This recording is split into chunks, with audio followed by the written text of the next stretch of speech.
जी अस्सलाम वालेकुम दोस्तों, तुम सब दे पे यूट्यूब चैनल पंजाबी मुहब्बत। मैं ਤੁਹਾਡਾ मेहरबान मुदस्सर बलोच। आज साढ़े कोल मौजूद हैं पंजाब का बहुत खूबसूरत नाम जनाब मार अल्लाह दिता नदीम नारा साहब। असा चंद सवाल उन्होंने करसा है तो उन्होंने अज इंटरव्यू करना है जी। अस्सलाम वालेकुम मार जी। वालेकुम अस्सलाम। क्या हाल है सर जी? खैर खैरियत जी, तुसी सुनाओ भाई खान? अल्हम्दुलिल्लाह खैर खैरियत। अच्छा ये सुनाओ तुसा केड़े दौर तो शायरी शुरू की थी? जनाब मैं शायरी शुरू की है 83-84 तो। तुसा शागिर्द किन्ना दे हो? मैं शागिर्द मखदूम रब निवाज हाशमी साहब दा। ते पहला तुसा मुशायरा केड़ी जगह ते पढ़िया, केड़े सन च पढ़िया? पहला मुशायरा मैं सन 92-93 दे विच तकरीबन जी अपने मौजा साहबा पिंड दे विच पढ़िया, हाई स्कूल दे विच। किन्ना दी सदारत च मुशायरा होया? उस दे विच सदारत हुई जनाब अली मखदूम रब निवाज हाशमी साहब दी, आबिद तमीमी साहब, उसके मेहमान खसूसियाँ लतीफ़ शदाई साहब, रहमान सराई साहब, ऐसे ऐसे अजीम ना हैं जिन्हां दे जेरे साया मैं पहला मुशायरा पढ़िया। ते तुहानू शायरी दा शौक केड़ी वजह तो लगा? शायरी दा शौक तो जी शौक शायरी दा नहीं होंदा जी। शायर मेरे ख्याल दे विच जमदे पैदा होंदे ने, जमदे शायर बनदे नहीं, शायर पैदा होंदे ने। और शायरां दा बायोडेटा पिछा वेखो चाहे उन्हां दी वालदा वालिद या खानदान दे विच कोई 2-3 पुश्तां दे विच भी एक अद्धा दनाब बंदा जरूर हो सी जेड़ा कि शायरी ना करदो सी लेकिन दनाई नाल वाबस्ता हो सी। अच्छा तो पहला शेर जेड़ा तुहानू जेड़े तू बड़ी शोहरत मिली है वो शेर अगर याद है तो? मेरा वो पहला शेर है जनाब अली, जेड़ी लोड़ ते ढा दी ज़द विच होवे। इस शेर तो मैनू हकीकत शायरी तो मैं ये शेर लिखिया तो मैं शायरी करन तो 12 साल बाद दे विच है, 14 साल, लेकिन हकीकत विच मैनू शोहरत इस शेर तो मिली है। जेड़ी लोड़ ते ढा दी ज़द विच होवे उस मन दे लगन तू बचिए, नंगी पई रह लाश नदीम निसंग दुश्मन दे कज्जण तू बचिए। राती तार च ना च वड़िए नहीं तत्ते थल च बज्जण तू बचिए। चंगी नस्ल दा दुश्मन बेहतर है बद नस्ले सज्जण तू बचिए।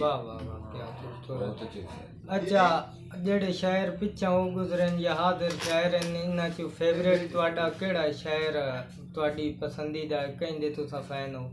फेवरेट शायर तो वही होंदा है कि जेड़ा बंदे दा उस्ताद होंदा, क्योंकि उन्होंने दिल कबूल करदा है, वो लोगों तो अच्छा नज़र आंदा है तो उसकी शागिर्दी की जाती है। वैसे मैं ममनून हाँ तमाम सीनियर शोरा दा जेड़े कि मेरे तो सीनियर हैं, और मैं उन्हों का एहतराम भी करना, दिली तौर पर उन्होंने नाल मुहब्बत भी करना। और अक्सरियत दे विच काफ़ी जेड़ी मैं कथा गज़ल नज़म दी की है जी मज़हर बुखारी साहब दी की। अच्छा तो ये सुनाओ भाई जेड़ा हुण हाजिर दौर जा रहा है इस दे विच शायर नू तुसां जेड़े अज दे शायर हैं इन्हां नू की पैगाम देना चाहते? हाजिर दौर के शोरा जेड़े ने जी मेरे हम कलम दोस्त हैं, मेरे भाई हैं, मेरे तो सारे बेहतर हैं, अच्छे ने, लेकिन मैं अपनी राय के मुताबिक उन्होंने एक पैगाम देना चाहना कि हर शेर तुहाडे दे विच कोई ना कोई मुनफरिद मैसेज होना चाहिए, और मैसेज भी ऐसा होना चाहिए कि जिस तरह के मुआशरे की अक्कासी करो और मुआशरे की इसलाह करन दे शेर लिखो। मुहम्मद वाले मुहम्मद की तारीफ करो जेड़ी कि तुहाडी आखरत दा बख्शिश दा वसीला बने। हाजिर दौर की शायरी करो तो ऐसी करो कि जिस दे विच तुसी लोगां नू संवार सको। ते तुसा बड़े अरसे तो शायरी करंदे पे हो ते इतने फेमस नहीं जिवें अज हुण दूए शायर हैं, ते एदी की वजह तुसा पीछे क्यों रह गए हो? उसकी वजह सब तो पहले मैं मुख्तसर जी गल करसा कि मेरी अना जी, दूसरी मेरियां जिम्मेदारियां कि मैं सिर्फ और सिर्फ शायरी नाल मुनसलिक नहीं है, मेरे उत्ते एक खानदान की जिम्मेदारी है जी। तो ये शायरी तो हट के होर तुहाडा की सिलसिला, की शौक शिकार काम धंधा की सिस्टम? इस शौक शिकार तो हट के जी मेरा जेड़ा असल पेशा है वो तो ज़राअत है, हल्का फुल्का जिमीदार हाँ जी, ज़राअत ही करना। इस तो हट के जेड़े शौक व शबाब हैं उस दे विच मेरा ताज़ी कुत्तियां नाल दिलचस्पी है, घोड़े नाल दिलचस्पी है, मुर्गबाजी नाल दिलचस्पी है, और ये सारे सबब ये शौक मेरे इस वास्ते हैं कि ये लोगों नाल मिलांदे ने, लोगों तो तारुफ देंदे। अच्छा ते हाजिर हुण जेड़े शायर हैं उन्हां नू भी ते जेड़े सुनन वाले दोस्त हैं इन्हां नू भी तुसां शेर अपना सुनाओ एक दो। ਜਿਹੜੇ ਹਾਜ਼ਰ ਦੌਰ ਦੀ ਸ਼ਾਇਰੀ ਹੈ ਨਾ ਜੀ, ਮੈਂ ਉਹ ਇਸ ਰੰਗ ਦੇ ਵਿੱਚ ਤੁਹਾਨੂੰ ਸੁਣਾ ਸਾਂ ਕਿ ਮੈਂ ਆਪਣੇ ਦੋਸਤਾਂ ਨੂੰ ਇਹ ਅਪੀਲ ਕਰ ਸਾਂ ਕਿ ਮਜ਼ਬੂਤ ਤਰੀਨ ਸ਼ੇਰ ਕਰਕੇ ਲਿਖੋ, ਔਰ ਐਸੇ ਸ਼ੇਰ ਲਿਖੋ ਕਿ ਜਿਸ ਦੇ ਵਿੱਚ ਤੁਹਾਡਾ ਜਿਸ ਸ਼ੇਰ ਨੂੰ ਵੀ ਜਿਹਦੇ ਸੋਚਿਆ ਜਾਵੇ ਉਹ ਮਿਜਾਜ਼ੀ ਵੀ ਹੋਵੇ ਤੇ ਹਕੀਕਤ ਵੀ ਹੋਵੇ। ਮਿਸਾਲ ਦੇ ਤੌਰ ਤੇ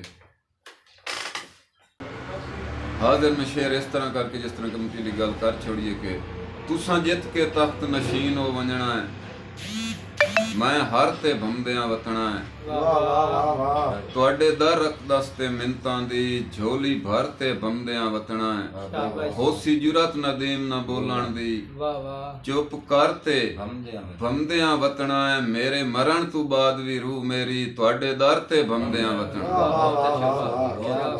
बहुत खूबसूरत। अच्छा, ते हाजिर हुन इस टाइम तुहाडे शागिर्द कितने को हो गए?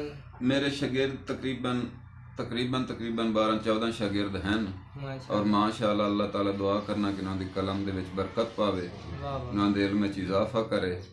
जिन्हां दे विच जे अगर ना पुछो तो मैं दसां कि रब निवाज वासिफ, जहांगीर मखमूर, जहांगीर हसरत, जैद आसी, हक निवाज काशिफ, और ख़ास मैं ज़्यादातर दसना कि एक बहुत बड़ा नाम उर्दू अदब का बड़ा वड्डा नाम है जेड़े कि दीनी किताबां दे विच दीनी शायरी दे विच 49 किताबां दे लिखारी हैं, लेकिन उन्हें पंजाबी दी शागिर्दी मेरी अख्तियार की थी। जिन्हां दा एक बहुत मशहूर नात चलती पई है कि ज़मीन मैली नहीं होती, ज़मन मैला नहीं होता, मोहम्मद के गुलामों का कफन मैला नहीं होता। महमूदुल हसन आबिद साहब। ਹੁਣ ਹਾਜ਼ਰ ਦੌਰ ਦੇ ਵਿੱਚ ਇਸ ਟਾਈਮ ਤੁਹਾਡੇ ਆਪਣੇ ਸ਼ਾਗਿਰਦ ਜਾਂ ਹੋਰ ਸ਼ਾਇਰ ਤੁਹਾਡੇ ਉਸਤਾਦ ਵੀ ਹੁਣ ਹਾਜ਼ਰ ਦੌਰ ਵਿੱਚ ਤੁਸੀਂ ਕਿਹੜੇ ਸ਼ਾਇਰ ਨੂੰ ਪਸੰਦ ਕਰਦੇ ਹੋ? ਹਾਜ਼ਰ ਦੌਰ ਦੇ ਜੀ ਸੀਨੀਅਰ ਲੋਕ ਤਾਂ ਸੀਨੀਅਰ ਹਨ ਜੀ, ਜਿਹੜੇ ਮੇਰੇ ਵੀ ਉਸਤਾਦ ਹਨ ਜੀ। ਮੈਂ ਆਪਣੇ ਹਮ ਕਲਮ ਦੋਸਤਾਂ ਦੇ ਵਿੱਚ ਜੀ ਪਸੰਦ ਤਾਂ ਸਾਰਿਆਂ ਨੂੰ ਕਰਨਾ, ਸਾਰੇ ਹੀ ਮੇਰੇ ਤੋਂ ਅਫਜ਼ਲ ਹਨ, ਮੇਰੇ ਤੋਂ ਅੱਛੇ ਕਲਮਕਾਰ ਹਨ ਜੀ। ਮਗਰ ਹਾਜ਼ਰ ਦੌਰ ਦੇ ਵਿੱਚ ਜਿਹੜਾ ਤਖਲੀਕ ਸ਼ੇਰ ਦੀ ਹੈ ਜੀ, ਮੈਂ ਖਾਸ ਤੌਰ ਤੇ ਪਸੰਦ ਕਰਦਾ ਪਿਆ नासिर अली तैब दे शागिर्द सरफराज अहमद आफ्ताब, अली रजा नाज़ी साहब, और उन्होंने दे नाल नाल होर भी इतने सारे जेड़े कि मैं ना चाहां तो वक्त ज़्यादा लग जासे। काफ़ी शायर हैं, मैं हर बंदे दी पजीराई करना और हर बंदे नूं अपने नाल बेहतर समझना, और अच्छे शायर हैं सारे अपने अणक पुणे दे शेर कर सकते। सखी हक ते सखा हुंदा है, सखावत फर्ज समझी कर, तू सच्चा है तबातिल दी अदावत फर्ज समझी कर, नदीम अल्लाह दा हुक्म या अमल पैरा इसे ते हो, जुलम जाबिर दा वत जावे बगावत फर्ज समझी कर, और कोई हक मंगे तो हंस के दे, अलग मंगे बगावत कर, मोहब्बत वंड जे नफरत दी कोई अग मंगे बगावत कर, नदीम इतना भी सस्ता नहीं, ज़मीर अनमोल दौलत है, कोई सिर मंगे तो वो जाने जे पग मंगे बगावत। सिनफ लिखिए ते केड़ी केड़ियां सिनफां तो तुसा वाकिफ हो ते केड़ी तुहानू सिनफ ढेर पसंद है? मैं सिनफां तो ਤਾਂ वाकिफ जी कोई काफ़ी सारी सिनफ दे विच मैं हथ मारे ने जितने कि मैनू वाल आंदा जी। दौड़ की बात करिए तो दौड़ा तो साडा कल्चर है और साडा जंग की पहचान है दौड़ा, क्योंकि अगर इन आख्या जाए तो हकीकत ते मबनी उसी कि भाई मियाँ मोहम्मद बख्श साहब तो बाद या अगर कोई दौड़े की धरती लिखण वाले बंदा पैदा कीते ने तो जंग की धरती ने मार रियाज, मलक यासीन, गुलाम हैदर, ताज मखदूम, रब निवाज हाशमी जैसी शख्सियतां जंग ने पैदा, जंग की मिट्टी ने पैदा कीतियां ने। इस तो हट के जिहड़ी मैं अक्सरीयत दे विच पसंद करना अपने दौर दे विच सनफ नूं, ਉਹ ਮੇਰੀ ਸਨਫ ਫੇਵਰੇਟ ਸਨਫ ਹੈ ਜੀ ਗਜ਼ਲ ਔਰ ਨਜ਼ਮ। तुसा अपनी एक गजल या नज़म जेड़ी तुहानू खूबसूरत लगदी हो तुसा सुनायो। खूबसूरत तो जेड़ा कुछ मेरी कलम विच तखलीक मैं कीता है, आप खूबसूरत करके लिखिया, खूबसूरत सोच दी है, उसमें खूबसूरत लफ्ज़ दिते ने अपने शऊर के मुताबिक। मैं उन्हां दे विच गज़ल दी नात दे गोश गुजार कर देना कि चरागा मैं मुहब्बत दा ज़िया मेरी विरासत है, खुद गर्ज़ां दी नगरी विच वफा मेरी विरासत है, और जुल्म सह के मैं जालिम नूं कदी कीता पलूता नहीं, जुल्म सह के मैं जालिम नूं कदी कीता पलूता नहीं, मैं दुश्मन नूं भी कर देना दुआ मेरी विरासत है, ਔਰ ਮੈਂ ਦੋਜ਼ਖ ਵਿੱਚ ਕਿਉਂ ਜਾਵਾਂ ਖੁਦਾ ਵਾਹਿਦ ਮਨੇਂਦਾ ਹਾਂ ਮੈਂ ਉਮਤੀ ਹਾਂ ਮੁਹੰਮਦ ਦਾ ਜਜ਼ਾ ਮੇਰੀ ਵਿਰਾਸਤ ਹੈ ਔਰ ਗੁਨਹਗਾਰਾਂ ਗੁਨਾਹ ਹੋਣ ਦਿਨ ਫਰਿਸ਼ਤਾ ਨਹੀਂ ਮੈਂ ਬੰਦਾ ਹਾਂ ਔਲਾਦਾਂ ਇਬਨ ਆਦਮ ਦੀ ਖਤਾ ਮੇਰੀ ਵਿਰਾਸਤ ਹੈ ਔਰ ਮੈਂ ਸ਼ਾਇਰ ਹਾਂ ਤੇ ਸ਼ਾਇਰੀ ਵਿੱਚ ਹਕੀਕਤ ਗੜ ਕੇ ਲਿਖਦਾ ਹਾਂ ਮੈਂ ਸ਼ਾਇਰ ਹਾਂ ਤੇ ਸ਼ਾਇਰੀ ਵਿੱਚ ਹਕੀਕਤ ਗੜ ਕੇ ਲਿਖਦਾ ਹਾਂ